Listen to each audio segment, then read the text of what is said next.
Let me take you back to 1938, Boston, Massachusetts. There were two completely separate research teams that started tracking the lives of young men. They had no idea that they were starting something that would actually still be running nearly a century later. The first team was led by a Harvard physician named Arlie Bach, and he was studying something a little bit different, right? He was tired of studying sick people, right? He wanted to understand healthy, successful people instead. And his question was simple but profound. What's the recipe for happiness, health, success? And so he began following, it was about 268 Harvard sophomores and some of the most privileged young men in America, right?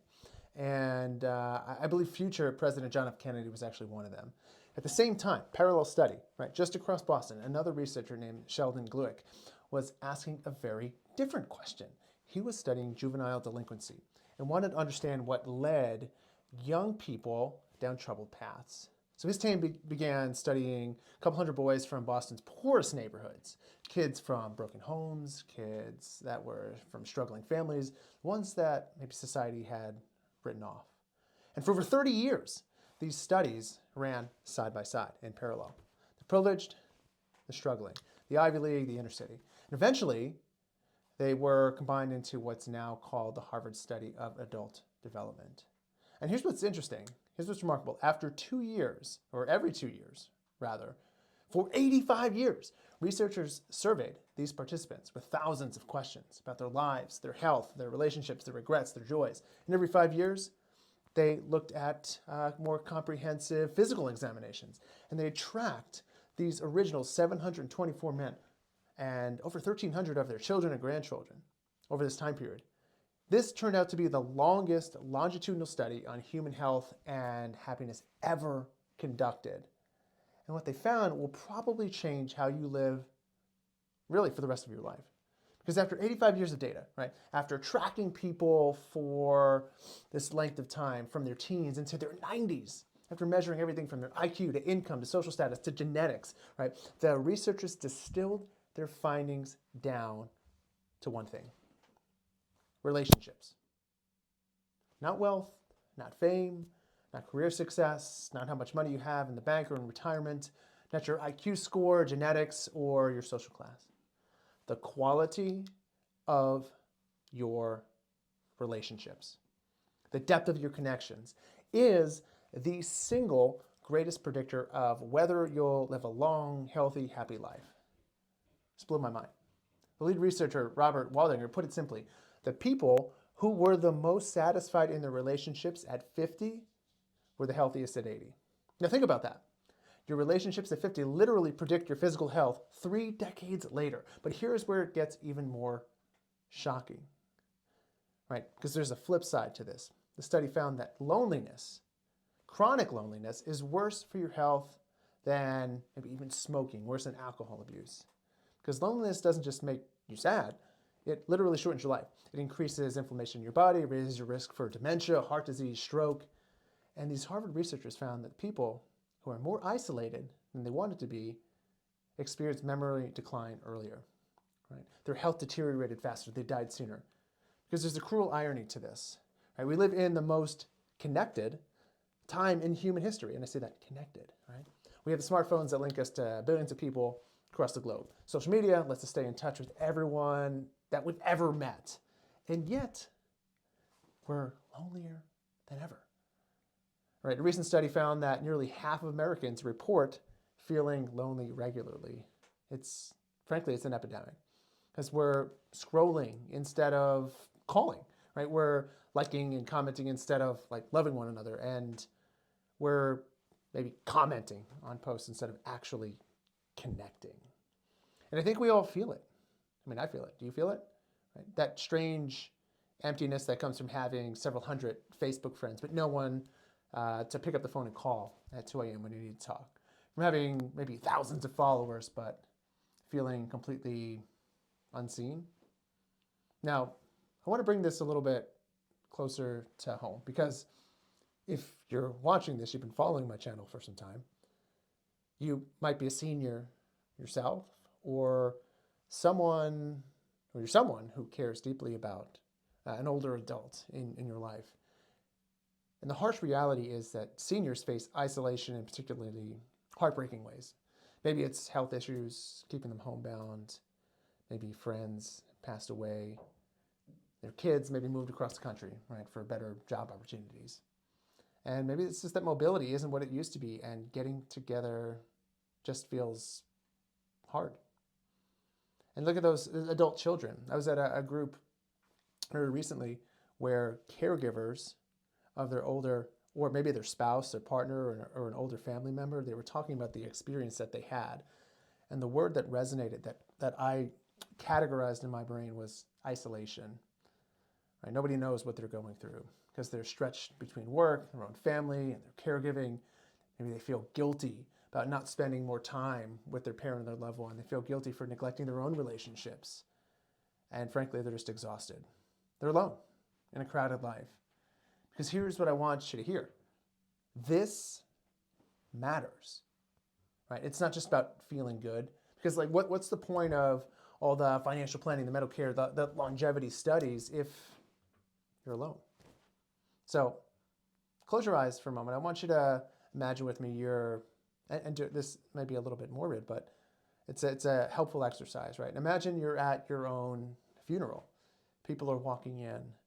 They're crying, they're hugging each other, and the room fills up. Everyone sits down. Now, who's sitting in your front row? Right. Open your eyes. Those faces that you just pictured, those people you imagined at your funeral, sitting in your front row, those are your people, your front row people. And this isn't my idea. This came from a book from Sahil Bloom that was super impactful for me. Now, these front row people, they're not your 500 Facebook friends, your Instagram followers. These are people who would drop everything if you called. The ones who you've seen at your worst, they've seen you at your worst, and you loved anyway. The ones whose absence would leave a big hole in your heart that you could just never fill. So I want you to ask yourself maybe a difficult question. What are you doing to cherish these people? How are you letting them know that they mean so much to you? Are you prioritizing time with them, or are you letting it float by, disappear, assuming there will always be more time? Because here is the truth. There won't always be more time. These deep relationships, your front row people, are built through 3 actions, behaviors, ways that you can go about your day on a day-to-day basis. And the thing is, you can do these very simply. Things that you're going to want to start with. Here's number 1 for your front row people. That's honesty. This means sharing your inner truth, your fears, your weaknesses, your struggles, not just the highlight reel, right? It means calling your adult child and saying, maybe I'm a little bit scared of getting older. I'm scared of being a burden. Or calling your parent and saying, I'm sorry. I feel guilty that I don't visit more often. Maybe I'm a bit overwhelmed with what's going on in my life. And it means listening to that truth, to their truth, with the same level of openness. Because one thing I know with certainty to be true is that real connection happens when we remove that mask, when we drop the mask. Number 2, support.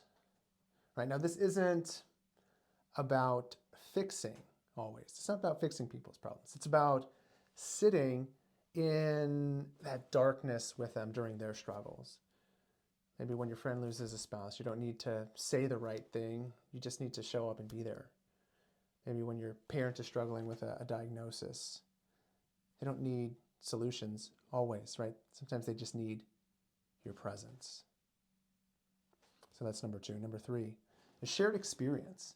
Right? This is actually doing life together. Not just texting, liking posts, but having dinner together in person, taking the trip that you've always talked about, starting that weekly phone call, watching your grandkids' soccer games. Right? It's asking your parent to teach you the recipe that you grew up with. It's that depth. It's cultivated. It blossoms over the long period. And it's really forged, right, during and across the ups, the downs. Right? So here's what I would challenge you to do. Right? And I would do this right now. Not tomorrow, not next week, but right now. I want you to think of one person from your front row. Right? And so you got them in your mind. Call them today. Right? It's so simple. Not a text, not an email. Call them.